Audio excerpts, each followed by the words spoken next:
Bien, bonsoir à tous. Je n'avais pas entendu la cloche de l'église. Je vais commencer par procéder par l'appel. Alors, Dominique Bréjon présent, Agnès Tinchon présente, Thierry Tastard présent, Isabelle Bagnol-Nittard absente, me donne pouvoir, Jean-Luc Martin présent, Daniel Vicente présent, Johan Chariot présent, Christelle Bertron présente, Martine Laurando présente, Jean-Noël Jubot présent, Thierry de Roquefeuille présent, Anita Lemeur présente, Laurence Bourreau présente, Marie-Laure Gabard absente pour l'instant, donne pouvoir à Thierry Tastard, Nathalie Traîneau absente, donne pouvoir à Daniel Vicente, Stéphane Lefebvre présent, Nicolas Childebranc présent, Yvain Bignonnet présent, Céline Muraille présente, Patrice Barbeau présent, Bernard Galiou présent, Isabelle Rimbaud absente, donne pouvoir à Laurent Daniel, Nathalie Hersan présente et Madame Hersan, vous serez secrétaire ce soir.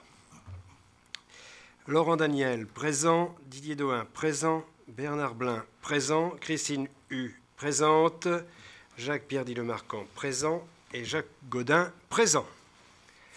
Bien, nous commençons par l'approbation du procès-verbal du mois de décembre, du conseil municipal du mois de décembre. Y a-t-il des remarques? Non. On passe au vote. Qui est contre? Qui s'abstient? C'est un vote à l'unanimité. Alors, ensuite, première délibération. On a changé un peu l'ordre des habitudes et on va passer directement au débat d'orientation budgétaire 2018. Monsieur Chariot. Merci, je m'organise. Voilà. Donc, j'en ai un peu partout, je suis désolé. Donc, pour ce débat d'orientation budgétaire, et c'est moi qui ai déjà démarré, voilà. Donc, les objectifs du DOB, dans un premier temps, c'est de discuter des orientations budgétaires de la commune, de vous informer sur sa situation financière. Ça va pas aller. J'ai trouvé la bonne solution. Voilà.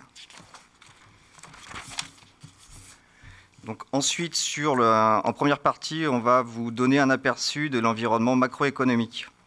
Donc, tout d'abord, l'évolution du produit intérieur brut en pourcentage, où on voit qu'en termes de projection 2018, on est en légère augmentation pour ce qui concerne la France de 1,5 à 1,7%.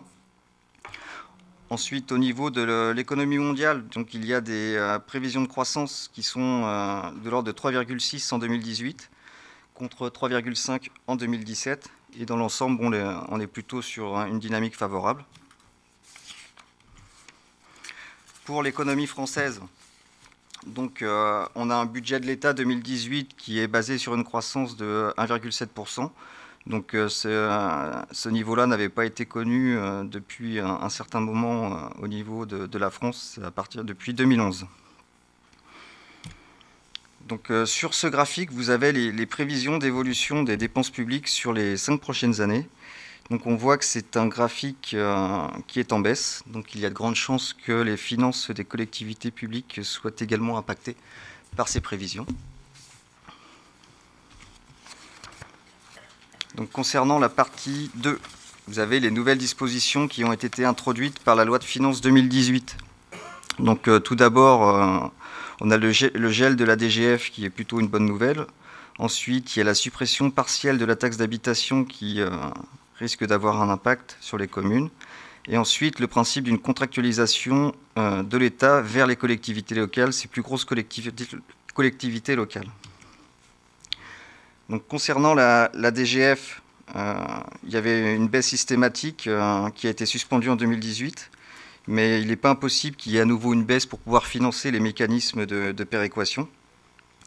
L'État a aussi mis en place le principe de la contractualisation avec les 340 plus grandes collectivités locales, qui sont les régions, départements, communes et EPCI, dont les recettes de fonctionnement sont supérieures à 60 millions d'euros.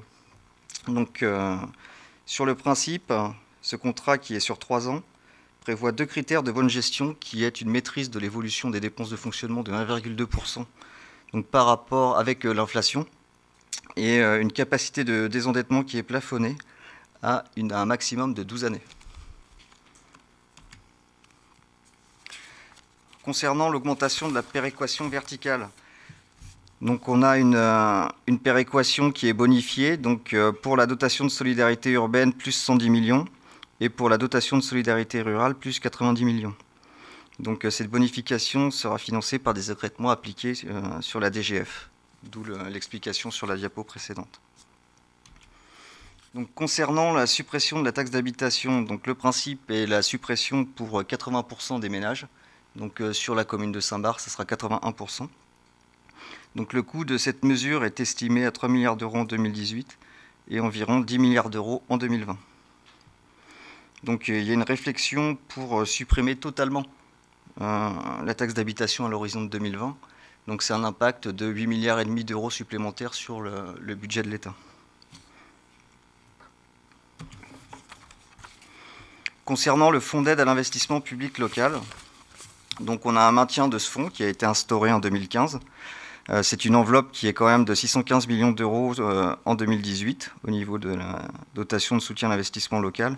Et les priorités sont la transition énergétique, la rénovation thermique des bâtiments et la modernisation de l'action publique. Donc ça, c'est une information. À partir de 2019, en fait, il y aura un système d'automatisation du traitement du FCTVA. Donc on ne mesure pas encore l'impact que ça va avoir au niveau de la commune sur le FCTVA. Sur la revalorisation de la dotation pour les titres sécurisés, donc que sont les passeports et les cartes nationales d'identité. Donc on a une augmentation, on passe de 5 030 euros à 8 580 euros par an. Et pour les communes qui réalisent plus de 1875 titres par an, il y a une dotation complémentaire de 3 550 euros.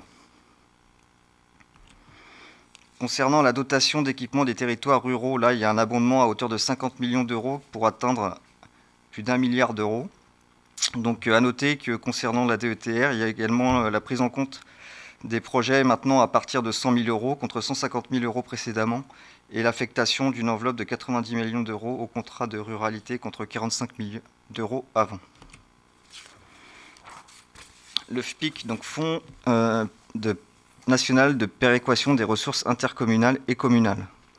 Donc on a la montée en puissance est terminée depuis 2017. En 2018, on aura une enveloppe qui se stabilise à hauteur de 1 milliard d'euros. Donc pour les communes qui sortiraient de ce fonds, en fait, il y a une garantie de sortie qui est qu'en 2018, elles toucheront 85% du montant perçu en 2017 et en 2019, 70% du montant perçu en 2018 et sans doute ainsi de suite jusqu'à plus rien du tout. Au niveau des ressources humaines, donc, il y a 3 éléments notables. Donc, tout d'abord, le rétablissement d'un jour de carence dans la fonction publique, le report d'1 an des mesures de revalorisation des agents, appelées PPCR, parcours professionnel, carrière, rémunération, et la diminution du nombre de contrats aidés. Pour les communes nouvelles, donc à compter du 1er janvier 2019, le seuil est rehaussé. Donc maintenant, on peut créer une commune nouvelle pour des communes de taille inférieure ou égale à 150 000 habitants contre 10 000 habitants précédemment. Donc maintenant, on va passer au contexte financier local. Sur ce graphique, vous avez les dépenses réelles de fonctionnement par nature, donc sur la base du compte administratif 2017, donc qui est prévisionnel. Donc tout d'abord, on voit que pour 58%, ce sont les charges de personnel qui ont un impact sur les dépenses de fonctionnement, donc à 5 800 000 euros. Concernant les charges de gestion courante et divers, on est à 1 758 000 euros, donc 18%. Et les charges à caractère général, 21%, un tout petit peu plus de 2 millions d'euros. Et pour 314 000 euros, 3% les charges financières. Sur les recettes réelles de fonctionnement, donc par nature, les recettes fiscales représentent 75% des recettes de la commune, donc pour 8 909 000 euros. Donc vous avez le petit graphique à droite qui vous donne la ventilation. Donc la taxe foncière, c'est 4 500 000 euros, la taxe d'habitation, 2 100 000, ALM, 1 200 000 et les autres taxes qui sont taxes de publicité, pylônes et droits de mutation en dessous. Sur les dotations, donc c'est 1 154 000 euros, donc 10% du budget. Et pour les autres produits, 1 800 000 euros, 15% du budget. Donc l'évolution rétrospective de l'épargne. Donc une petite définition sur l'épargne de gestion. Donc elle permet de mesurer l'épargne dégagée dans la gestion courante, hors frais financiers. Et l'épargne nette, elle permet, après déduction de l'annuité de la dette, de mesurer ce qui nous reste pour pouvoir investir.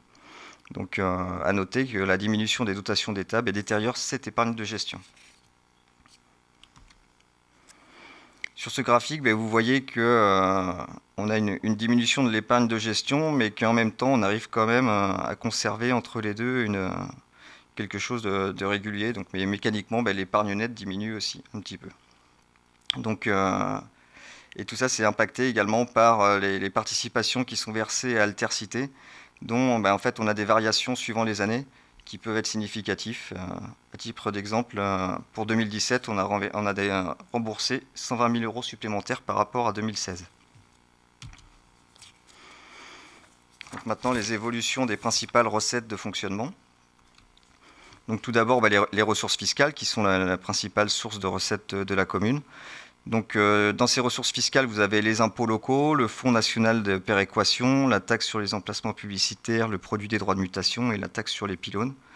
Donc, on voit qu'au CA 2017, on aura une augmentation significative par rapport au CA 2016. Donc, il faut noter que c'est lié à des produits fiscaux exceptionnels, donc pour 126 000 euros et un montant de recettes de droits de mutation supplémentaires de 88 000 euros.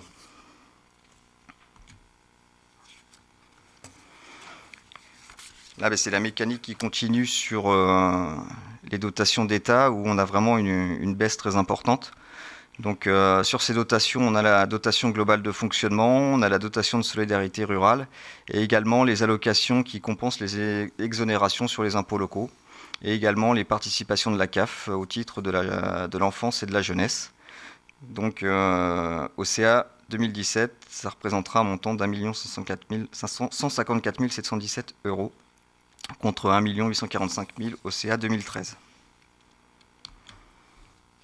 Donc l'évolution rétrospective des principales dépenses de fonctionnement. Tout d'abord les charges de personnel. Donc on voit que sur les années 2013-2014, il y a eu une augmentation. Donc c'est lié à la mise en place de services, donc les temps d'activité périscolaire et le démarrage du complexe aquatique qui ont nécessité le recrutement de personnel. Et ensuite, tout ça a été stabilisé. Donc depuis 2014, où on a quand même un montant qui est stable, mais qui représente presque 60% du budget de fonctionnement. Concernant l'évolution des subventions, participations et charges générales diverses, donc dans ce poste, on va regrouper les subventions aux associations, les subventions d'équilibre, donc pour le THV et le CCAS, et les charges de gestion courante, donc, que sont les fluides, les frais d'entretien et les diverses réparations. Donc, pour pouvoir comparer des choses comparables, depuis 2013, on a neutralisé l'impact du transfert de compétences à ALM, et notamment sur la voirie. Donc vous voyez qu'au fil des ans, c'est quelque chose qui est relativement stable, où on oscille entre 4 231 000 et 4 321 000 euros. Donc ça bouge quasiment pas. La dette. Donc un ratio qui permet de vérifier que... Un ratio qui permet de vérifier que le taux d'endettement de la commune est très bon. Donc vous avez une dette par habitant qui est à 801 euros en comparaison sur la moyenne de la strate 5 000, 10 000 habitants, 842 euros. Et sur la strate supérieure, 918 euros. Et la capacité de désendettement qui, lui, est de 4,03 années pour Saint-Barthélemy. Et pour la moyenne de la strate, entre 5 et 10 000 habitants, 4,18 années. Et pour la strate 10 000 à 20 000 habitants, 4,35 années. Donc on voit qu'on est quand même dans la moyenne. Personne n'est largement au-dessus. Donc après, vous avez sur ce graphique la répartition de la dette. Donc pour un montant de 3 615 000 euros, c'est le centre-ville, donc avec des extinctions en 2026 et 2035. Pour 3 120 000 euros, c'est l'emprunt de la piscine, donc une extinction en 2037. Pour 680 000 euros, c'est les divers emprunts. Et pour 287 000 euros, c'est l'emprunt de l'Armorière, Morlière, qui s'éteint en 2023. Donc là, on vous présente le désendettement qui a été réalisé entre 2014 et 2017. Donc sur cette période, il correspond à 2 256 000 euros. Donc on vous redonne le ratio de désendettement, juste en dessous. Donc la répartition de l'encours de dette par niveau de risque, donc c'est la fameuse charte Gisler dont on vous parle tous les ans. Donc les emprunts sont classés selon 2 critères. Tout d'abord selon la structure de la formule qui permet de calculer l'emprunt, et ensuite suivant l'incidence liée à cette formule. Donc il y a un coefficient multiplicateur. Donc sur ce tableau, vous voyez que 64% des emprunts sont sans risque en A1. Nous avons 29 ou 30% des emprunts qui sont en E1, où là vous avez en fait une structure, un coefficient multiplicateur qui peut aller jusqu'à 5, mais avec un indice qui est sûr, alors que pour 6%, on a une barrière simple, sans trop de risque, mais par contre avec un indice qui est hors zone euro. Donc, mais on n'a vraiment aucun emprunt vraiment à risque. Donc sur l'évolution de l'annuité de la dette, par contre, on voit qu'on a une dette qui est quand même très récente, donc l'annuité baisse très doucement. À l'horizon 2023, va baisser uniquement de 100 000 euros. Ensuite, sur ce graphique, vous voyez le profil d'extinction de la dette donc, dont on parlait. Donc on commence à avoir une petite diminution à partir de 2023. 2026, il y aura un autre saut, et après, elle va s'éteindre tout doucement. Donc nos engagements financiers divers. Tout d'abord, la ZAC Recordel, où donc cette convention a été signée maintenant avec Altercité, anciennement la SARA. Donc la commune doit participer à l'équilibre de l'opération. Donc ce qui a été prévu, c'est une participation à hauteur de 4 275 000 euros hors taxe. Et pour le moment, le cumul des participations qui ont déjà été versées, 2 210 000 euros. Donc le montant de cette participation, c'est si tout se réalise conformément à ce qui a été noté dans la convention. Si tout n'est pas réalisé au niveau des constructions ou avec une incidence financière, ça se répercutera sur le budget de la commune.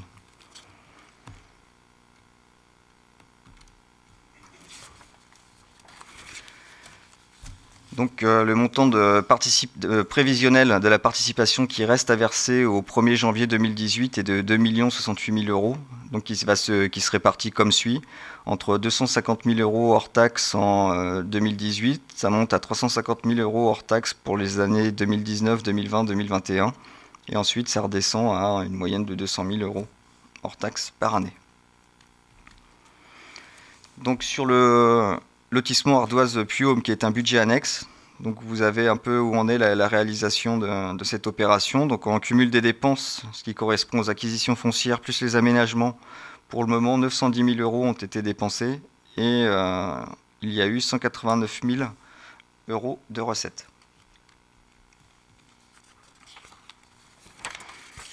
Là, c'est un bilan sur les portages de la commune, donc à l'heure actuelle, et qui sont portés par Angers-Loire Métropole. Donc il nous reste 3 portages, qui sont le lotissement Ardoise Puy-Aume, le secteur le Balmalmouche et le secteur La Rillerie. Donc avec des valorisations de parcelles qui sont à hauteur de 872 000 euros pour le lotissement Ardoise Puy-Aume. Donc ça, logiquement, c'est vendu. Pour le secteur le Bas de Malmouche, on est exactement dans la même configuration et il y a une vente qui est réalisée.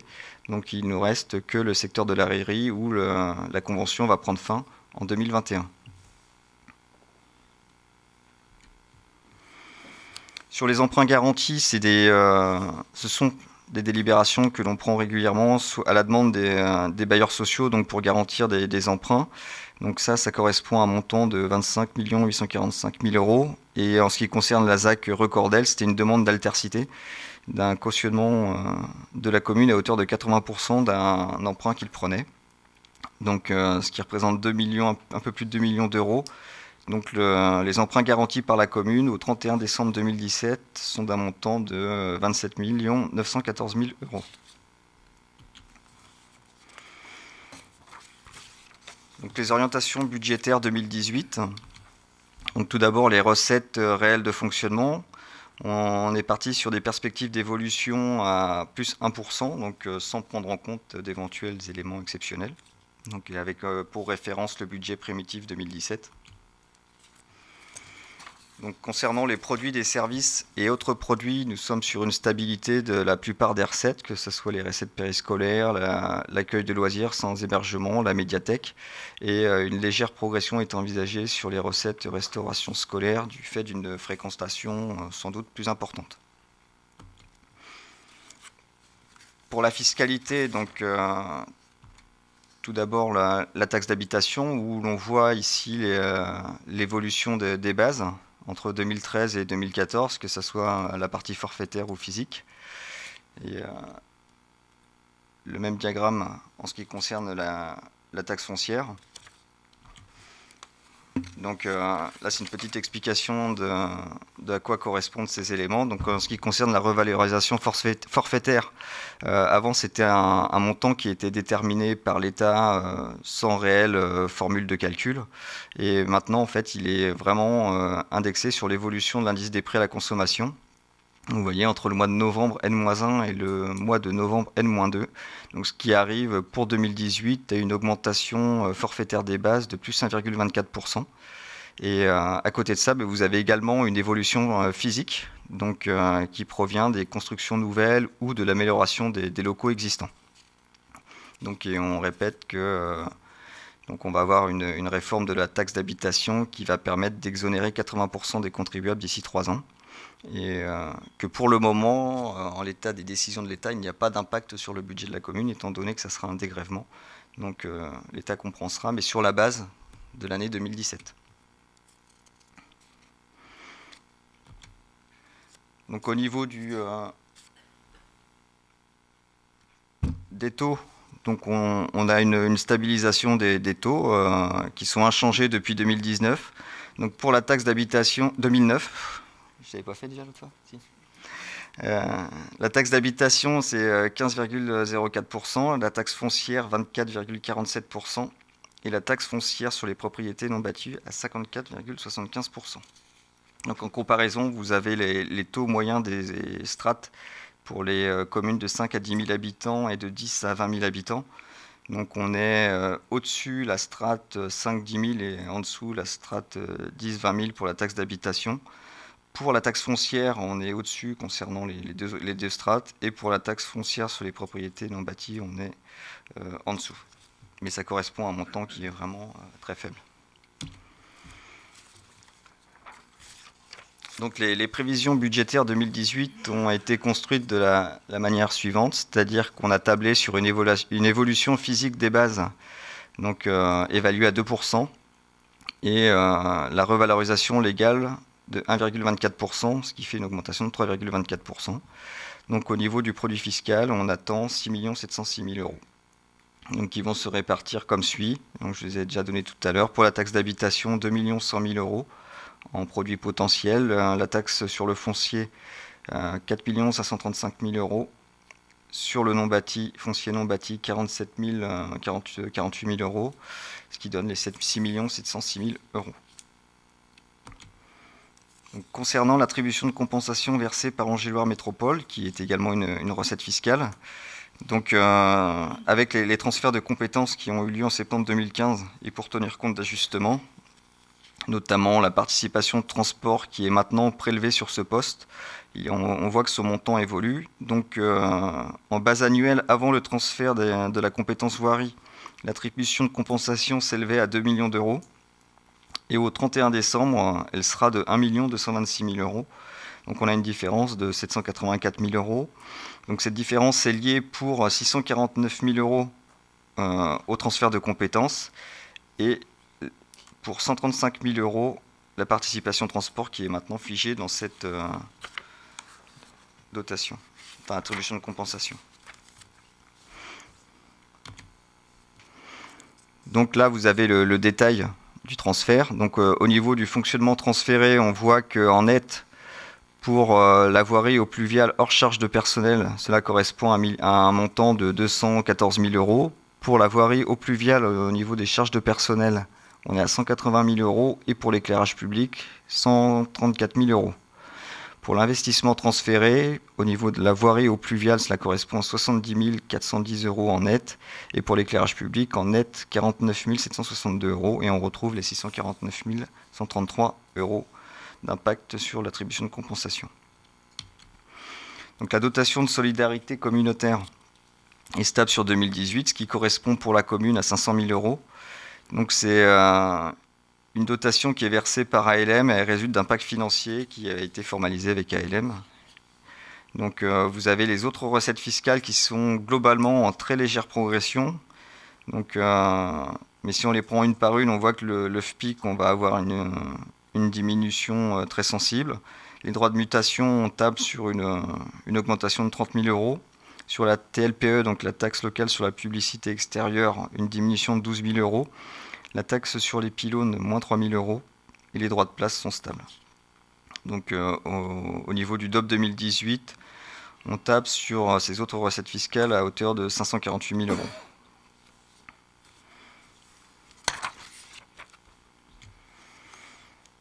Donc les dotations, participations et subventions. Donc là, vous avez la baisse de la DGF entre 2013 et 2017 qui est égale à moins 738 000 euros, soit moins 67%, ce qui correspond à une perte cumulée entre 2013 et 2017 à 1 780 000 euros sur le budget de la commune. Donc si on fait le ratio DGF recettes réelles de fonctionnement, qui est de moins en moins significatif. On voit qu'en 2011, cela correspondait à 10%, et en 2018, au niveau des perspectives du DOP, cela représente 3%. Donc, le principe général de la loi de finances 2018, c'est la stabilité de la DGF. Mais pour l'enveloppe de Saint-Barthélemy, on a budgété à moins 5% pour deux raisons. Tout d'abord, il y a un écrêtement de 2 à 3% qui a été appliqué dans le passé, en plus de la contribution à la réduction du déficit public pour une partie de la péréquation. Donc il y a de grandes chances qu'on soit encore écrété. Et il y a une intégration de financement de péréquation complémentaire issue de la loi de finances. Et comme on est considéré comme une commune riche, il y a des chances qu'on participe positivement à ce fonds de péréquation. Donc la seule dotation d'État qui est pérenne, c'est la dotation de solidarité rurale qui est maintenue à son niveau de 2017, soit 105 000 euros. Donc sur les compensations fiscales, il y a trois types de compensations, la taxe foncière, la taxe d'habitation et la taxe professionnelle. Donc pour 2018, on a la compensation de la taxe professionnelle qui va être minorée, et pour la compensation de la taxe d'habitation, elle devrait être abondée suite à la mise en œuvre de la réforme.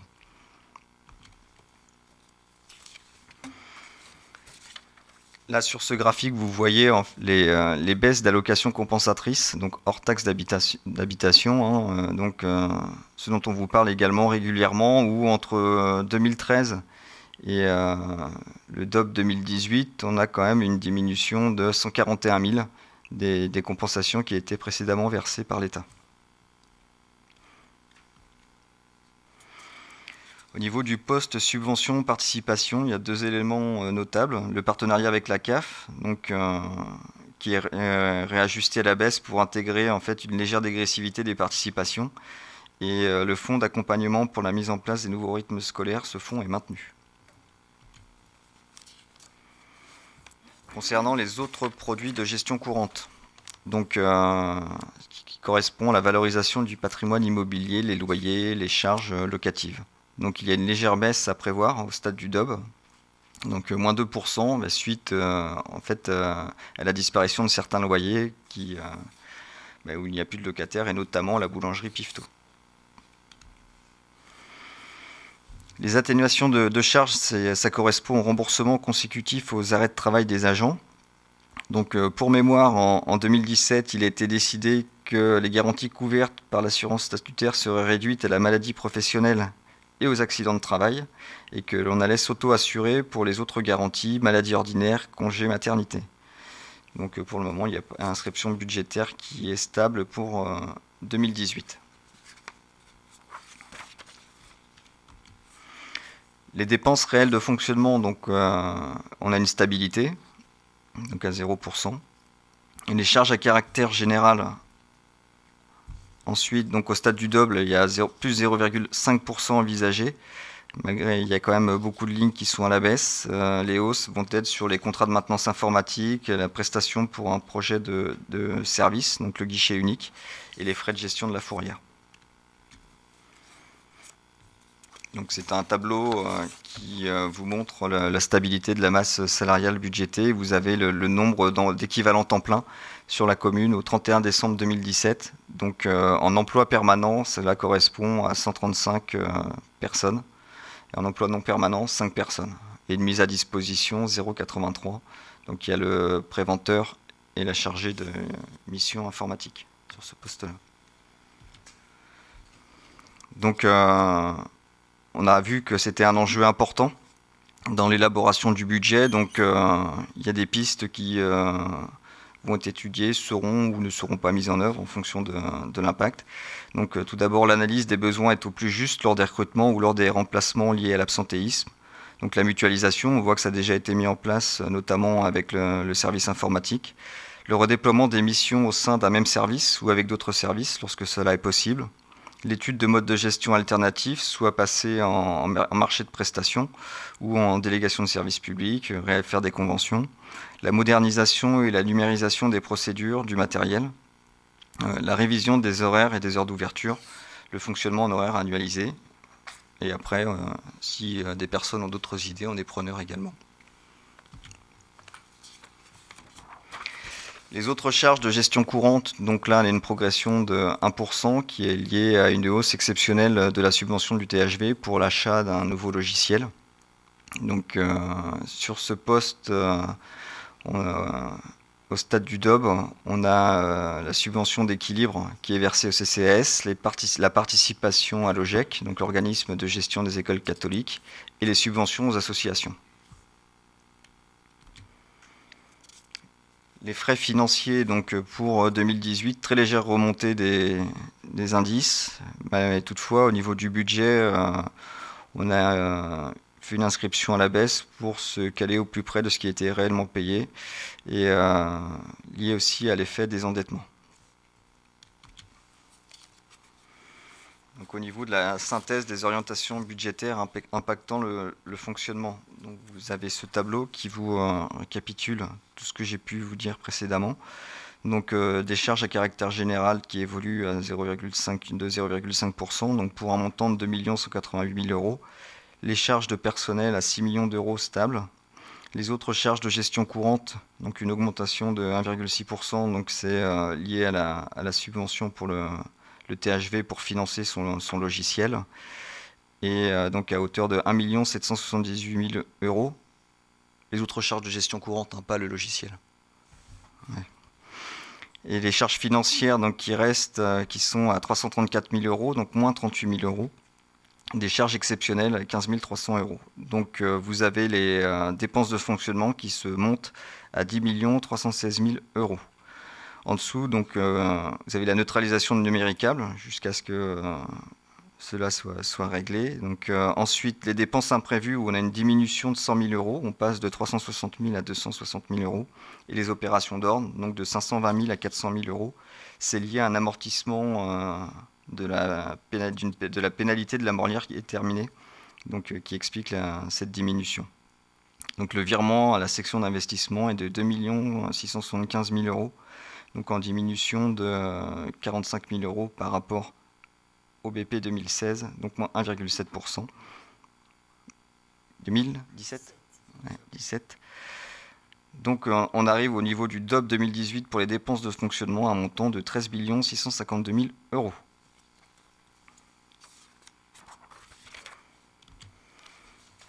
Concernant les recettes de fonctionnement, donc les produits des services, augmentation de 1,1% à 1 252 000 euros. Impôts et taxes, 8 975 000 euros, augmentation de 2,2%. La dotation, les dotations, 1 078 000 euros, donc évolution de moins 4,9%. Autres produits de gestion courante, 202 000 euros, moins 2,4%. Les produits financiers, 100 €. L'atténuation de charges, 110 000 €, stable. Les opérations d'ordre entre sections, donc 3 et 4 000 €. Donc sur un sous-total intermédiaire à 11 622 000 €. Donc une évolution de 150 000 €, soit 1,3%. Donc toujours la neutralisation numéricable. Et un excédent de fonctionnement reporté de 2 030 000 €, soit moins 414 957 € par rapport au PP 2017. Et donc au niveau du DOB 2018, en recettes de fonctionnement, 13 652 000 €. Donc les perspectives du DOB 2018. Donc au niveau de l'épargne de gestion, le rapport entre l'épargne et les recettes réelles de fonctionnement, qui est de 14%, ça doit permettre de couvrir l'annuité de l'emprunt 2018 et de préserver une épargne nette. Donc on a la ligne de dépenses imprévues qui a été réduite à 260 000 €, 2% des dépenses réelles de fonctionnement, contre 360 000 € en 2017.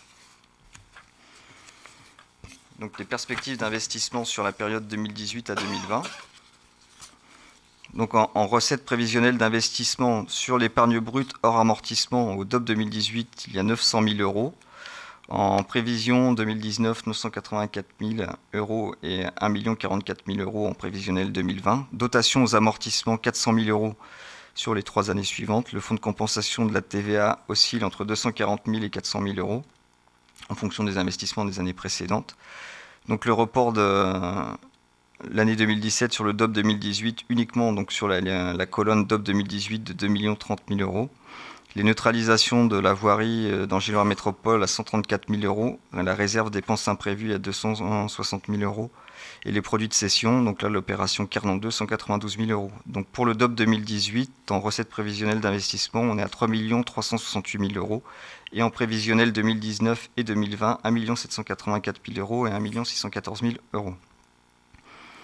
Donc à noter que pour le moment, le compte administratif n'est pas définitif et que les chiffres qu'on vous présente reposent sur des premières orientations budgétaires. Ce n'est pas le budget primitif 2018. Et concernant les dépenses prévisionnelles d'investissement, donc tout d'abord le remboursement du capital des emprunts pour 543 000 € chaque année, la participation à Altercité, donc 300 000 € au DOB 2018 et un prévisionnel 2019 et 2020 à 420 000 €. Donc en investissement pour de nouvelles inscriptions, vous avez au niveau du DOB 2018 2 525 000 € et en prévisionnel 2019 et 2020 819 000 et 646 000 € hors excédent reporté. Bien, merci Monsieur Charriot. Comme le nom l'indique, c'est un débat. Je suppose que vous êtes prêt aux commentaires et s'il y a des questions, bien sûr, on essaiera d'y répondre. Et je me permettrai de faire tout à l'heure une conclusion après le débat. Oui, Monsieur Le Marquand. Nos remarques et nos questions vont principalement porter sur la dernière partie, c'est-à-dire les dépenses prévisionnelles d'investissement. Et notamment sur les nouvelles inscriptions pour 2018, on aurait souhaité avoir plus de précision et de détails. Vous n'avez pas parlé de la résidence Pierre de Coubertin. Il faut dire que le résumé des nouvelles inscriptions, il est un petit peu court. La question est est-ce que les investissements seront impactés par cette résidence dans les années à venir, en 2018 et puis 2019-2020, et si oui, pour quel montant? Dans le cadre de la transition énergétique, un volant budgétaire est-il prévu pour 2018? Par exemple, l'isolation des bâtiments publics, l'installation de panneaux solaires, chauffe-eau photovoltaïques. On est bien conscient que là, c'est une étude qu'il faudrait qu'il soit menée avec le CIML. Les remplacements des véhicules de la commune. Et dans le cadre des déplacements doux sur Saint-Barth, quels investissements sont prévus en 2018? Dans le cadre de la biodiversité, quel budget est prévu pour le Parc de l'Europe en 2018? Et une enveloppe est-elle prévue en faveur de jardins partagés sur Saint-Barthélemy?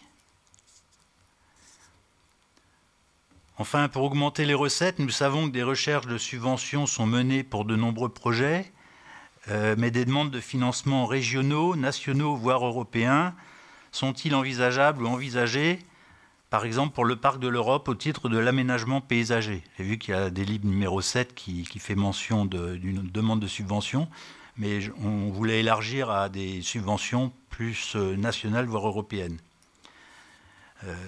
On pourrait aussi imaginer du crowdfunding, des financements participatifs, pour lancer par exemple le projet de Repair Café du village Pierre Rabhi ou pour d'autres projets. Ça se pratique beaucoup dans certaines communes en Bretagne, par exemple, ces temps-ci.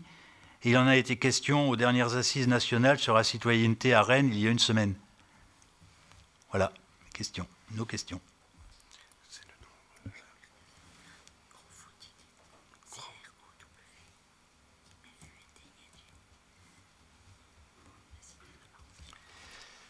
Bien, on peut peut-être déjà voir un peu sur toutes les questions de M. Le Marquand. Pierre de Coubertin, on va en parler en fin de conseil, puisqu'il y a une question écrite du groupe SBRE 2014, donc je donnerai des informations à ce niveau-là. La transition énergétique, je donnerai la parole à M. Tastard. Les déplacements doux, il est évident qu'il y a des projets qui sont d'envergure communautaire. Donc c'est la liaison 12 qui va être créée dans l'année et qui va rejoindre la petite gare au Square Jeanne d'Arc à Angers. Ceci dit, il y a une réflexion et il y a un maillage qui est intéressant à faire, et on en a déjà parlé avec l'étude qui a été faite avec le CAUE sur le parc de l'Europe, voire d'autres liaisons à faire, entre autres avec le parc de Pignerol. Biodiversité, je laisse M. Tastard ou M. Non, donc, oui, voilà. Il va avoir tout à l'heure dans les délibérations... Ton micro. Oui, bonjour. Juste au niveau du parc de l'Europe, tout à l'heure on va passer une délibération et à propos justement du parc de l'Europe sur le financement. Donc je vous répondrai partiellement par rapport à ça. D'accord. Alors autrement, les autres petites questions, bon, ça c'est des choses que l'on reverra au niveau du vote du budget pour le mois de février.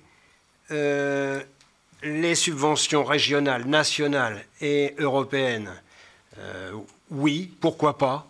Mais alors, le montage des dossiers, extrêmement compliqué, et à voir si on rentre dans les lignes. C'est pas sûr. Il faut vraiment être au top. Et puis, le crowdfunding, il y a une possibilité d'en faire, par exemple, sur la petite gare. La petite gare, on verra, puisque là, il y a des études à faire auparavant. Donc, on va mettre un bureau d'études sur ce travail en 2018. Par contre, on a la possibilité d'avoir une participation de la Fondation nationale du patrimoine qui veut bien intervenir et apporter des fonds, mais si il y a une participation des citoyens. J'ai fait à peu près le tour dans... Alors... Monsieur Chariot, non, on va commencer par Monsieur Tastard et puis je redonnerai la parole à Monsieur Chariot. Oui, au niveau des économies d'énergie de manière générale, simplement il faut savoir que sur les bâtiments, on est en train de faire une campagne pour les équiper de LED et en particulier dans les salles de sport. Donc on va avoir quelque chose qui va être important au niveau consommation. Sur les véhicules, on a acheté sur le budget de l'année dernière un nouveau véhicule électrique pour le service des ateliers qui doit arriver normalement ces jours-ci, si mes informations sont bonnes. Et d'une manière générale, pour tout ce qui est économie d'énergie sur les bâtiments, on est en train de se rapprocher avec une personne du CIEML, qui est un technicien qui est chargé justement de regarder les bâtiments et de faire une analyse pour pouvoir déterminer des économies d'énergie sur ces bâtiments-là. Donc on va essayer d'avoir quelque chose de plus cadré, parce qu'avant on avait un petit peu... on travaillait ponctuellement sur tel ou tel bâtiment. Dans ce cas-là, on va avoir une vision d'ensemble et tout ça, ça va être chiffré. Pour le parc de l'Europe, donc comme je vous ai dit tout à l'heure, Il y a une présentation qui a été faite du parc de l'Europe et il y a un certain nombre d'aménagements qui vont avoir lieu. Et je vous présenterai tout à l'heure une délibération sur l'entraîneur de manière globale. C'est tout ce que... Et pour revenir au Parc de l'Europe, on en a fait une présentation en conseil privé. Rappelez-vous, si l'on fait les investissements nécessaires pour réaliser tous les travaux qui pourraient être intéressants sur l'aménagement de ce parc, il faut forcément mettre en place un PPI, parce que la somme est considérable. Donc ça voudrait dire, et ça veut dire qu'il faut le faire sur plusieurs années. Donc à voir ce qui est prioritaire. L'entraîneur nous paraît être un sujet important, puisque c'est aussi le moyen de sécuriser cette voie pénétrante dans le centre-bourg. Monsieur Charriot. Bon, bah, finalement, c'était juste des petites précisions. Pour les subventions, on va dire de toute façon, sur le principe, il faut à chaque fois qu'il est possible aller les récupérer et monter des dossiers. Et sur le crowdfunding, j'en avais parlé dans l'Expression Libre, dans le magazine, où effectivement, maintenant, il va falloir être innovant au niveau de la recherche des financements. Ça fait partie de nos recherches. Et troisième point, sur la transition énergétique, vous avez fait vos courses, mais c'est vrai que derrière, c'est quand même des montants qui sont conséquents et qu'il faut pouvoir financer, même si derrière, c'est censé générer des économies. Au final, les retours sur investissement, enfin pour les chiffres qu'on a pu avoir, et notamment sur l'isolation des bâtiments, sont quand même très très longs sur des périodes qui sont de 20 à 30 ans, ce qui ne facilite pas la mise en œuvre. Alors c'est vrai qu'on est parti sur les LED parce qu'on a quand même un retour d'investissement qui est très rapide, mais en ce qui concerne l'isolation, c'est très compliqué. Mais on se pose ces questions-là également parce qu'on est sensible à cette problématique. Très bien, est-ce qu'on a fait à peu près le tour ? Il y avait une petite question annexe sur les jardins partagés. Oui, c'est pas forcément quelque chose qu'on a regardé de très près. Donc à voir, hein, pourquoi pas. Oui, Stéphane ? Il me semble, mais je m'avance un peu, c'était un des sujets que M. Vicente souhaitait confier au Conseil participatif de secteur. Voilà. Les jardins partagés sur la commune. Et je profite pour le coup d'avoir pris la parole pour compléter un petit peu la notion de biodiversité. Donc les services font déjà beaucoup de choses en ce sens. Donc il y a néanmoins de l'éco-pâturage qui devrait arriver vers mars-avril sur la commune. Et aussi donc, dans le cadre des bonnes pratiques qui sont mises en œuvre pour les formaliser et aller un petit peu plus loin. Donc il y a un projet tutoré en cours actuellement avec l'École supérieure d'agriculture pour formaliser tout ce qui est gestion différenciée et essayer d'aller un tout petit peu au-delà et aller vers de la gestion écologique de nos espaces. Bon, il est certain qu'on anticipe un peu le vote du budget primitif du mois de février, parce que là, nous sommes que dans un débat d'orientation budgétaire. Donc on devrait rester dans des grandes lignes et disons l'affinage du budget, c'est pour le mois prochain. Alors, autre commentaire, Monsieur Daniel. Bonjour à tous. Alors donc j'interviens pour le groupe SBRE 2014. Alors d'abord merci pour ces explications et cette présentation. La plus grande partie de ce document nous présente la situation financière nationale et locale. Nous n'avons rien à redire là-dessus. Concernant la partie orientation budgétaire prise par votre groupe, nous avons quelques remarques à formuler. Certains des chiffres que nous avons eus nous interrogent, on ne les comprend pas. Je vous donnerai des différents chapitres, je vais vous donner les informations. D'autres sur les orientations prises et d'autres sur la méthode. Et on regrette que sur ce DOB, on nous présente principalement et exclusivement l'année 2018, parce que débat d'orientation budgétaire, on pourrait évoquer les années et surtout le fin de mandat. Okay. Donc je vais aller jusqu'au bout, monsieur le maire, et puis vous pourrez contester ma présentation.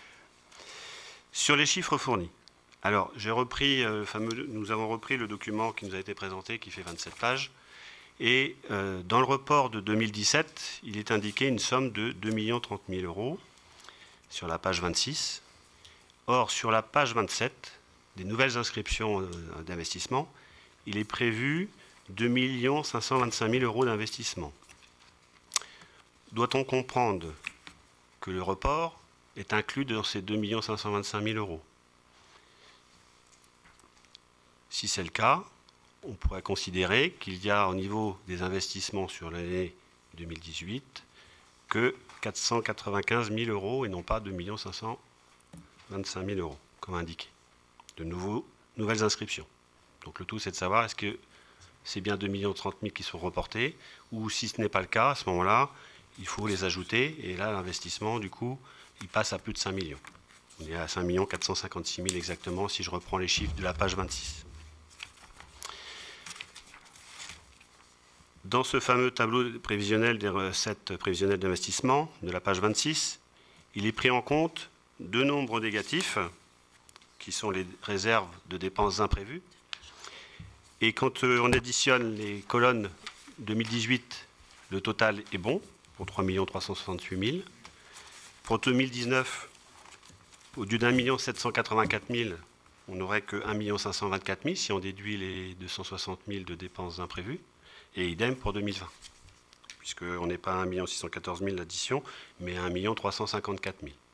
Donc ça nous interpelle, bon, c'est peut-être des soucis de cellules ou de calcul, mais on est connu par le passé. Mais on aimerait quand même savoir si dans le tableau, il faut ou pas tenir compte les 260 000 de dépenses imprévues, puisque du coup, sur la page 27, les sommes d'investissement ne sont pas bonnes. Concernant les charges de personnel, comme l'an passé, on voit bien que les 6 millions d'euros sont prévus, ne sont pas dépensés. On reprend donc le compte administratif 2016, où on était à 5 734 000 €. Et cette année, nous sommes au prévisionnel, c'est à 2017, à 5 796 000. Lors de notre intervention sur le DOB l'année dernière, nous avions proposé que nous inscrivions pas 6 millions, mais 5 millions 8, qui permettent d'avoir un différentiel de 200 000 € qui peuvent aller à la section d'investissement. Sur les orientations prises, ce document confirme les baisses de recettes pour les années à venir, avec en plus l'incertitude et les craintes concernant la suppression totale ou partielle de la taxe d'habitation. Votre politique, qui consiste à accroître l'urbanisation pour combler les pertes de DGF, de dotation globale de fonctionnement, et augmenter les recettes fiscales, voit ici ses limites. Autre question, les logements nouveaux généreront-ils des recettes supplémentaires en taxes d'habitation et taxes foncières avec la nouvelle loi qui va être instaurée sur la taxe d'habitation, ou les recettes seront-elles figées à celles que l'on connaît aujourd'hui? Ou comment ça se passera? De même, la gestion des ressources humaines visant à ne pas dépasser les charges de personnel va également atteindre ses limites. Pouvez-vous nous dire quelles sont les idées et projets que vous avez pour pouvoir augmenter à terme les recettes de notre collectivité et pour diminuer les charges de fonctionnement, notamment pour diminuer la masse salariale du fait du transfert de compétences à la communauté urbaine? À 2 ans de la fin du mandat, vous savez certainement quelles sont les orientations que vous allez prendre, quels sont les projets que vous allez mettre en place. Ce débat d'orientation budgétaire reste flou par rapport à cela, et nous devrions pouvoir en débattre ce soir. Dans les dépenses d'investissement, vous citez la première tranche du Parc de l'Europe. Quel est le montant que vous pensez y injecter d'ici la fin du mandat, et quel projet intégrez-vous dans le Parc de l'Europe? Vous indiquez aussi au niveau des investissements dans les nouvelles inscriptions, des travaux dans la salle du THV, le terrain de baseball, l'annexe du village Pierre Rabhi et des points de suspension. Est-ce que cela signifie que vous avez d'autres projets? Si oui, lesquels? Notre capacité d'investissement telle que vous la présentez est-elle à la hauteur de vos ambitions, sans avoir recours soit à l'emprunt, soit à une augmentation significative des impôts directs? Lors de vos vœux, Monsieur le maire, vous avez souligné que vous teniez vos promesses de votre programme électoral. L'année dernière, au sein de cette instance, lorsque nous avons débattu du DOB, l'adjoint à l'aménagement du territoire a cité dans les projets à venir les travaux concernant la petite gare, un de vos projets phares. Autre projet non évoqué, mais qui figure aussi à votre programme, la salle de la Cressonnière et le parking de la salle Pierre-Auduit. Où en êtes-vous dans vos réflexions sur ces engagements de campagne? Vous avez, sur la partie transition énergétique, nous avions aussi des questions, mais on y a répondu partiellement avec les investissements. Mais vous évoquiez tout à l'heure un retour sur investissement de 20 à 30 ans. Quels sont les montants aujourd'hui que vous connaissez sur ces secteurs-là qui vous permettent de dire aujourd'hui que le retour sur investissement n'est que de 20 ou 30 ans? Et sur la méthode, la loi impose que le DOB soit publié sur le site internet de la ville.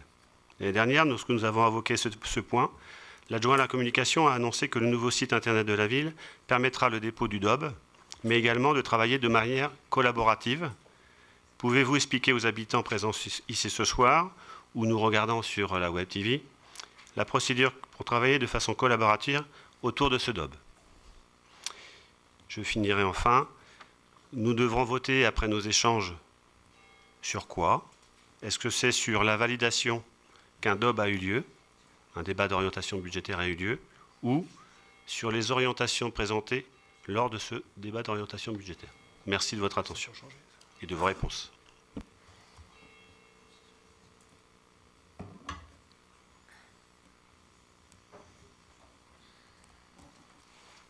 Bien. Bon, il y a des explications chiffrées et M. Charruot vous les donnera tout à l'heure. Les charges de personnel. Si même on n'arrive jamais à la somme des 6 millions qui étaient engagés en 2017, il y a une recette compensatrice qui est au niveau des assurances qui est déduite. Donc c'est pour ça qu'il y a cet écart. En tout cas, en 2018, vu le GVT et quelques augmentations qui sont prévues au niveau de déroulement des carrières de nos agents, les 6 millions vont être justes. Ça, c'est pour les charges de personnel. Pour les dotations figées, ça, je laisserai M. Charruot par rapport aux orientations budgétaires nationales, ce qu'il est prévu. Les recettes supplémentaires, il est vrai, j'en reparlerai tout à l'heure en conclusion, que la possibilité d'avoir des recettes, c'est entre autres la principale, c'est d'augmenter les bases fiscales, donc d'avoir une urbanisation plus intense et d'avoir donc de nouveaux Bartholoméens et de nouvelles maisons. Et ça, c'est l'une des plus sûres. L'autre, bien sûr, c'est l'emprunt. Et après, il n'y a pas forcément énormément d'autres recettes, sauf les mutualisations. Et les mutualisations, j'en parlerai aussi tout à l'heure, puisqu'elles existent au niveau d'Angers-Loire Métropole à plusieurs niveaux. Le PPI, donc, il y a en effet une année 2018 de prévu, et vous avez les grandes lignes ce soir, et vous aurez le détail au vote du budget en février. Ça, c'est une chose. Le plus gros morceau, c'est le parc de l'Europe, en effet. Et bien sûr, ça nécessite un PPI particulier, puisqu'il y aura à avoir une évolution de ces travaux au fur et à mesure. Si l'on fait l'entrée nord en 2018, on ne peut faire que l'entrée nord. Il y a les autres entrées sud et sur les autres points cardinaux qui sont à voir, mais c'est inenvisageable pour une année seulement. 3 millions. Le global, oui, c'était 3 millions. Mais bon, après, à nous de choisir aussi. Il y a des options qui sont peut-être pas forcément très intéressantes ou importantes, même si la présentation elle était superbe. Il faut peut-être voir si on y met 3 millions. Le programme électoral, ça c'est la même chose, c'était prévu dans ma conclusion. Il est évident que nous le tenons. Et la petite gare, il y aura une enveloppe budgétaire pour les études cette année, voir un peu ce que l'on peut faire, surtout si l'on touche au côté touristique. Nous ne sommes pas des spécialistes autour de la table en tourisme, et il faut voir si c'est possible d'avoir cet objectif et de donner donc une ligne touristique en fonction, en particulier, du détournement du sentier à vélo. Donc à partir de ça, voir un peu si l'on peut aller dans cette direction. peut y avoir aussi à cet endroit une possibilité d'avoir une petite station pour recharger les vélos électriques. Peut-être voir aussi une autre direction, c'est le covoiturage, puisque nous avons des zones naturelles qui s'installent sur la commune. En particulier, on en a une qui s'installe auprès du cimetière et l'autre à côté du restaurant Le Zinc. Donc peut-être, c'est pas forcément l'idéal surtout sur l'un des secteurs, et c'est peut-être envisageable de le déplacer sur l'avenue Kennedy, qui est très large, et il y aurait peut-être des possibilités, mais je dis bien peut-être. Il faut que le bureau d'études donne des directions à tous ces niveaux. La salle de la Cressonnière, il y aura des travaux qui seront engagés, et en particulier, ce sera par exemple en un premier lieu l'éclairage, comme les autres salles, comme on a pu faire. Il y a l'accessibilité, qui est un peu particulière sur cette salle. Donc ça, c'est pour 2018. Quant au reste des travaux, on verra pour 2020. 2019, ça sera trop court. Et puis, 2019-2020. Et le parking Pierre-Audoui, plutôt 2019, pas 2018. Et on a mis une étude dessus. Tu vas compléter. Alors, il y a le DOB pour le site internet, monsieur Daniel Luisante, qui nous donnera son avis. Et puis, je ne sais plus la question sur le village Pierre Rabhi. Il faudra qu'on voit. Et puis, d'une façon générale, je donnerai aussi un avis sur le PPI sur une longue période. Hein, mais ça sera dans ma conclusion. Alors, je commence par qui ? Oui, monsieur Chariot, pour l'explication des chiffres. Donc, sur les chiffres, donc, concernant les prévisions 2019 et 2020, il faut supprimer les 260 000 euros si on veut avoir un bas qui soit juste. Donc, c'était un mauvais report des dépenses imprévues. Voilà. Concernant le report de l'excédent, il faut savoir que dans ce report, il n'y a pas que de l'investissement. Donc, c'est pour ça, je peux vous donner le détail. Donc, sur les 2 030 000 euros, vous avez des économies sur les dépenses de fonctionnement, donc à hauteur de 508 000 euros. Sur les recettes de fonctionnement supplémentaires, donc il y a eu 387 000 euros de recettes supplémentaires. Sur les économies sur les dépenses d'investissement réalisées, donc ça peut être lié à l'ouverture de plis ou à la réalisation de programmes, donc c'est 302 000 euros. Sur des dépenses qui ont été budgétées en 2017 mais non réalisées et non engagées, donc là on a un report de 568 000 euros. Et sur des dépenses d'investissement budgétées en 2017 et non réalisées, c'est 246 000 euros. Et en divers, il y a 18 800 euros. Bon, je vous redonnerai le point après. Donc concernant les charges de personnel, donc on a déjà répondu, mais il faut savoir que, et on l'a précisé dans une des diapos, il y a le report du programme PPCR, donc parcours professionnel, carrière et rémunération, donc qui va avoir une incidence aussi sur la masse budgétaire, donc ce qui explique également le maintien de cette somme de 6 millions d'euros. Pour la taxe d'habitation, donc le principe qui a été retenu pour le moment, c'est le dégrèvement sur le montant 2017, ce qui veut dire qu'il n'y a pas d'impact sur le budget de la commune. La perversion, c'est que si on décidait d'augmenter les taux, des personnes qui sont exonérées seraient amenées à devoir payer la taxe d'habitation. Donc je pense que c'est pour ça que le gouvernement a en tête de supprimer complètement la taxe d'habitation à l'horizon 2020, pour s'affranchir de ça. Sur la petite remarque concernant les limites de la politique d'urbanisation, je pense que vous avez été également à l'initiative de cette politique d'urbanisation dans un mandat précédent, donc ce n'est pas que la nôtre. Et je pense qu'on a fait le tour. Le recours à l'emprunt, donc moi je pense qu'effectivement sur la durée du mandat, à un moment donné, il ne faudra peut-être pas s'interdire d'avoir recours à l'emprunt, et ce qui permettrait en même temps de restructurer la dette, notamment sur celui qui a le taux qui est en A5, en E1 plutôt. E1. Sur les 2 millions d'euros, ce qui permettrait il est impossible en fait de renégocier la dette en voulant baisser le taux. Les sorties en termes de pénalités sont trop importantes, ça n'a aucun intérêt. La seule solution, c'est de reprendre un emprunt pour pouvoir renégocier l'ensemble. Donc, il faut aller vers la même banque. Donc, il y a de grandes chances qu'on s'oriente vers cette solution-là.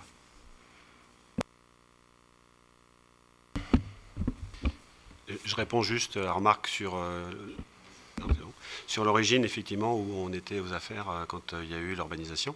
La question qu'on pose, c'est aujourd'hui, avec l'arrêt de la taxe d'habitation, si demain, est-ce que les nouvelles habitations, parce qu'elles n'auront pas à payer la taxe d'habitation, puisqu'elle n'existera peut-être plus après 2020, donc il n'y aura pas de recettes supplémentaires sur ça. C'est ça où on dit que la recette supplémentaire liée à l'urbanisation a ses limites, dans la mesure où si derrière il n'y a plus de recettes de taxe d'habitation, puisqu'elle sera disparue, est-ce que demain il y aura compensation par l'État?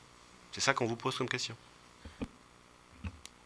Il y a deux choses. Il y a donc les recettes fiscales, c'est sûr qu'il y a une interrogation, mais je ne vois pas comment l'État peut supprimer ces 2,1 millions. Non, mais à un moment donné, c'est-à-dire s'il n'y a plus de taxe d'habitation et petit à petit, s'il part en compensation, on va avoir 2 millions qui vont disparaître. C'est pas possible. Après, l'urbanisation, ce n'est pas que des recettes, c'est aussi la vie de la commune. Donc ça permet de faire venir de nouvelles personnes et de créer un dynamisme qui vont générer d'autres choses. Par contre, on est en pleine mutation et on le voit que depuis 2014, c'est un peu ce qui se passe sur ce mandat. Pendant 3 ans, on a eu la baisse de la DGF. C'était terminé. Maintenant, on a une incertitude sur la taxe d'habitation. On ne sait pas à quelle sauce on va être mangé. Mais de toute façon, je ne crois pas qu'il y ait une seule commune au niveau de l'agglo qui se pose la question de ne pas continuer l'urbanisation. Enfin, ça doit se faire. Après, c'est à différentes échelles. On a un exemple à côté où c'est très très fort. Voilà, chacun son rythme. Monsieur Vicente. Alors, je vais juste rajouter un petit mot aussi sur l'urbanisation, parce que je n'avais pas non plus compris le sens de la question. En effet, l'urbanisation, ça amène des recettes, alors que ce soit foncière ou demain de taxes d'habitation, je ne sais pas comment elles évolueront. Mais il ne faut pas oublier aussi qu'on passe dans une strate supérieure. Donc aujourd'hui, moi, je n'ai pas les éléments, mais le fait de passer dans une strate supérieure, on passe en communauté rurale, urbaine. Aujourd'hui, on est en rural. Donc, quelque part, ça change aussi la donne. Ça veut dire qu'il y a d'autres recettes, typiquement, par exemple, alors c'est une recette qui peut être à prendre avec des pincettes, mais tout ce qui est lié à toutes les contraventions qu'on peut avoir, aujourd'hui, la commune ne les touche pas. Lorsqu'on passe à une commune de plus de 10 000 habitants, elle les touche directement. De plus, le fait de générer plus d'habitants, ça va aussi remplir un petit peu toutes les structures qui génèrent aussi aujourd'hui des recettes, que ce soit notre THV, nos piscines, etc. Et je ne vous parle même pas de nos écoles. Bien évidemment, ça permet de stabiliser ça. Donc pour moi, l'urbanisation est importante. Il faut la maîtriser. Et passer ce cap de 10 000 habitants, c'est un élément qui permettra de nous aider à garder nos capacités d'investissement. Ce n'est pas le seul. On n'a jamais dit que c'était le seul élément qui nous permettait justement de travailler sur ça. Il y a d'autres éléments, mais ça fait partie des éléments qu'il faut garder. Concernant le site internet, alors j'avoue que je suis un peu je suis sur le questionnement parce que pour être honnête, je ne vois pas dans quelles conditions j'ai pu dire ça. Je ne vois pas pourquoi j'aurais pu m'avancer sur un travail collaboratif sur le DOB et donc qui soit mis à disposition sur le site internet. Alors je sais que j'aime beaucoup travailler en collaboratif, je suis pour la vie participative et démocratique dans la commune, mais je ne me vois mal prendre ce genre d'éléments et de dire qu'on puisse travailler sur ce sujet. Alors je regrette clairement qu'on n'ait pas lancé la vidéo à l'époque, puisqu'on aurait pu regarder les vidéos pour voir si c'était les termes que j'ai employés. Je pense plutôt à l'époque, quand on en a évoqué, c'est que vous évoquiez un problème en fait sur le site internet, sur lequel vous n'aviez pas les informations en temps et en heure. Je pense que c'était surtout sur les procès-verbaux qui étaient faits. Ce que j'avais dit à l'époque, c'est qu'en effet, le site internet n'était plus maintenu comme il se devait, puisqu'on était en train de passer vers un nouveau site internet et que le nouveau site internet serait par la suite complètement maintenu. Par contre, sur cette histoire de DOB, alors là, je vous avoue que j'ai complètement oublié, ou alors on ne s'est pas compris sur... je vous crois, après, voilà. Dites-le, allez-y. Donc on a repris évidemment le procès verbal du DOB de l'année dernière, donc le 30 janvier 2017. Donc je cite, Monsieur Daniel Vicente, le site actuel ne permet pas de répondre à cette demande. Le prochain site permettra de le faire, de travailler de manière collaborative. Quelle est la question? Alors, Monsieur Vicente. Madame Isabelle Rimbaud, le DOB fera diffuser sur le site internet. Le service communication a-t-il prévu un retour de questions des habitants qui pourront visionner les échanges? Je vais y répondre. Oui, ils vont pouvoir le voir puisque vous avez la vidéo maintenant. J'ai évolué, voilà, donc de façon collaborative. Il y a même la possibilité de mettre des commentaires, etc. sur Facebook et tout, donc vous voyez. Bien, Monsieur Tastard, un petit complément d'information ou de commentaires supplémentaires? 2 choses. Alors, je suis entièrement d'accord avec ce qu'a dit mon collègue sur l'urbanisation, parce que c'est la seule valeur sûre qui puisse faire progresser une commune. Ça, c'est la première chose. Vous avez parlé qu'on était relativement flou sur notre fin de mandat avec nos promesses électorales qu'on a données à une certaine époque. Alors, je peux vous affirmer et confirmer que toutes les promesses qu'on a mises en début de mandat seront engagées. D'accord ? Ça, c'est une chose importante. Et dans tout ce qui est également dépenses, il ne faut pas oublier qu'il y a une grosse dépense qu'on s'attendait un petit peu avant, le mandat avant, mais qu'on n'a pas vraiment faite, c'est l'ADAP. L'ADAP va nous coûter 1,3 million. Et pour mettre 1,3 million sur la table, il faut faire des économies, il faut les retrouver. Et ce n'est pas simple. Et là, on n'a pas de subvention. C'est à dépenser plein pot. Pour l'instant, l'ADAP, on la paye. Et c'est quelque chose qu'il faut faire, parce que je pense que les personnes handicapées en ont besoin, mais c'est quelque chose qui coûte très cher à la commune, surtout qu'on a des bâtiments qui ne sont pas toujours très simples à traiter. On touche une subvention, elle est très loin des 1,5 million hein, ou 1,3 million. Hein. Je ne l'ai pas en tête, la subvention. Hein. C'est combien 40 140 hein. Bon, c'est quand même... Le parking Pierre-Audoui, je vais en parler. Si, et vous l'avez vu, parce qu'on a, je pense, discuté un petit peu, le parking Pierre-Audoui l'étude sera mise en budget 2018 pour une réalisation 2019. Mais il faut bien qu'avant de se lancer dans des travaux, il faut faire des études. Et en général, on fait les études l'année N, et l'année N+1, on fait les travaux. C'est comme ça qu'on fonctionne. Et puis pour revenir sur la petite gare, même si c'est un projet global agglo, il ne faut pas oublier qu'il va avoir une liaison douce entre cette fameuse petite gare et le centre-ville et même Montreuil. Donc là aussi, c'est un travail de maillage qui va se faire par rapport à cette petite gare, et de la rénover, de faire quelque chose. Il y a plein d'idées qui arrivent sur la petite gare, même des gens du privé, qui nous disent « nous, on verrait bien ça comme ça et comme ça ». On va travailler sur le projet. Et on s'est fait aider, et on va se faire aider par un bureau d'études à propos de la petite gare. Là aussi, on n'est pas des spécialistes. Bien. Il est certain qu'un bureau d'études qui va nous faire une réflexion sur la petite gare, ça risque d'être un peu comme le parc de l'Europe. Il va y avoir beaucoup de directions et peut-être à mettre en place un PPI. Voir aussi ce qu'on peut faire et ce qu'on ne peut pas faire. Il y aura peut-être des choses, il faudra dire non. Des fois, il faut savoir dire non. Parfait. Est-ce qu'on a répondu d'une façon générale à vos questions, messieurs, dames? Donc, s'il y en a une quand même, c'est voilà, c'est comme l'année dernière, ça n'a pas changé parce que je me souviens de la question. Et on prend acte, c'est tout. Donc, les orientations budgétaires, c'est celles que l'on prend nous. À vrai dire, si vous regardez bien, les impératifs sont tellement carrés, tellement encadrés, que vous pourriez voter ce DOB.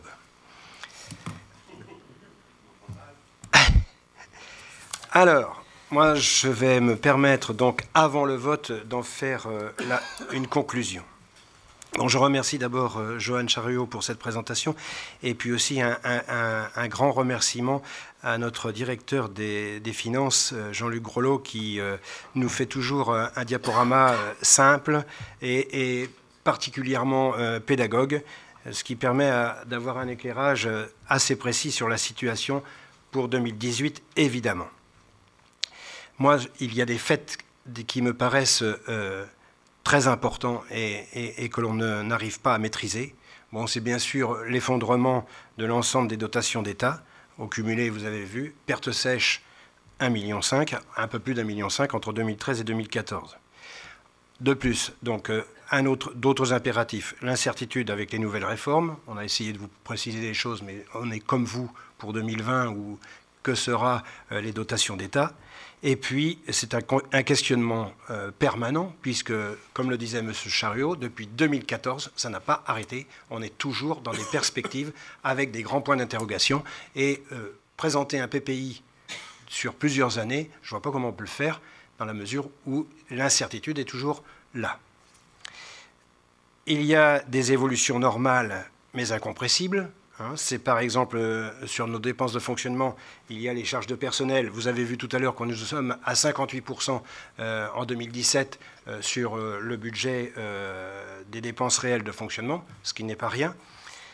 Il y a aussi donc des incontournables, mais alors vraiment des incontournables qui, avant de commencer et de se dire on va investir, il faut les mettre sur la table. C'est donc les dépenses réelles de fonctionnement, la dette, 543 000 € quand même cette année, notre participation à Altercité qui est de 300 000 € cette année, les portages fonciers portés par l'agglo, même si on essaie de s'en débarrasser au fur et à mesure par la vente des fonciers, il en reste encore, et c'est une somme non négligeable. Les mises aux normes, et M. Tastard l'a rappelé, c'est en particulier l'ADAP, mais on peut en rajouter, le désamiantage qui coûte aussi très très cher. Quand on fait le tour, par exemple, des travaux à Planète Enfant, il y a une somme qui a été mise en place pour ceci. Donc vous voyez, quand on a tout ce stock d'incontournables, je les appelle les incontournables, eh bien c'est une évidence, l'épargne nette, après déduction de toutes ces charges, c'est pas facile à dire ça, se détériore. Donc des stratégies politiques, des stratégies de gestion. En fonction de ces données impératives, prudence, vigilance impose d'abord un cadrage budgétaire proche du 0% de fonctionnement, sur les dépenses de fonctionnement. Pour 2018, on va essayer de faire 0% sur les dépenses de fonctionnement. Par ailleurs, nos infrastructures peuvent supporter une population bien plus nombreuse. Nous avons été à une époque à plus de 10 000 habitants. Nous pouvons facilement accueillir de nouveaux Bartholoméens. On peut aller de 12 000 à 15 000 habitants sans crainte. On n'y est pas encore rendu. Je leur donne le chiffre de cette année, 9 595. On a même perdu 16 habitants, je le signalais, au moment des vœux. Donc, à voir si on va arriver à 10 000 habitants en 2020. Nous ne sommes pas obligés de faire du sensationnel ou du spectaculaire. En investissement, l'entretien de notre patrimoine, les économies d'énergie, l'accessibilité, la sécurité sont des nécessités prioritaires. Gouverner, gérer, c'est prévoir et anticiper. C'est pour cette raison qu'il est important d'élargir nos bases fiscales, on en a parlé aussi tout à l'heure. Un des seuls moyens, c'est l'évolution de notre urbanisation. Le deuxième moyen, c'est l'emprunt. Donc je remercie, ou l'impôt aussi. L'impôt que l'on ne va peut-être pas forcément toujours maîtriser avec la taxe d'habitation. Je remercierai M. Tastard en charge des négociations avec les différents aménageurs, parce que là aussi c'est pareil. L'urbanisation, c'est un domaine extrêmement complexe et extrêmement lent. Je rappelle toutes les difficultés que l'on peut avoir, entre autres, avec des administrations. J'en citais une, la DREAL, qui a coincé le dossier du Puy-Aume Est pendant de nombreux mois. Une année et 4 mois, pour être très précis. Des délais d'enquête publique, des dépôts d'aménagement, des dépôts de permis de construire, et j'en passe, et des meilleurs. Et vous avez donc ainsi un calendrier assez long. C'est donc pas dans un claquement de doigts, et ça demande un travail avec les services de longue haleine. Malgré toutes ces contraintes financières, nous avons quand même évité l'effet ciseau tant redouté. Vous vous rappelez, à une époque, on avait dit l'effet ciseau. Eh bien, en arrivant à être ingénieux et en arrivant à maîtriser nos dépenses et en arrivant à avoir donc des recettes qui tiennent à peu près la route, nous arrivons à avoir des possibilités d'investissement. Nous n'avons pas augmenté les taux, ça je le rappelle, c'est très important. Nous remboursons notre dette au rythme imposé. Et comme ça a été dit tout à l'heure, il ne faut pas s'interdire d'envisager une réflexion pour 2019 sur une éventuelle renégociation des emprunts et une capacité nouvelle à emprunter. Il faut bien sûr aussi innover. C'est le cas avec les mutualisations. Alors les mutualisations, on aura quelques délibérations tout à l'heure puisqu'il faut repasser des conventions avec Angéloire Métropole, donc on aura ça tout à l'heure dans les prochaines délibérations, mais ça ne nous empêche pas aussi d'en prévoir en intercommunal. C'est le cas, par exemple, du service informatique entre 3 communes. on essaie de mettre en place quelque chose en dehors d'Angers-Loire Métropole pour voir si l'on peut faire aussi des progrès dans ce domaine. Et puis, ça a été dit aussi plusieurs fois, donc on va se répéter, mais nous respectons le programme que nous avons présenté en 2014, ce qui fait preuve quand même d'une évaluation juste des besoins par rapport aux moyens. Nous maintenons le cap avec fermeté, nous garderons ce cap. Alors, je passe au vote, donc je répète bien, c'est de prendre acte des orientations, du débat d'orientation budgétaire que l'on a eu depuis 3 quarts d'heure. Qui est contre? Qui s'abstient? C'est un vote à l'unanimité et je vous en remercie. Monsieur Gaudin, merci beaucoup.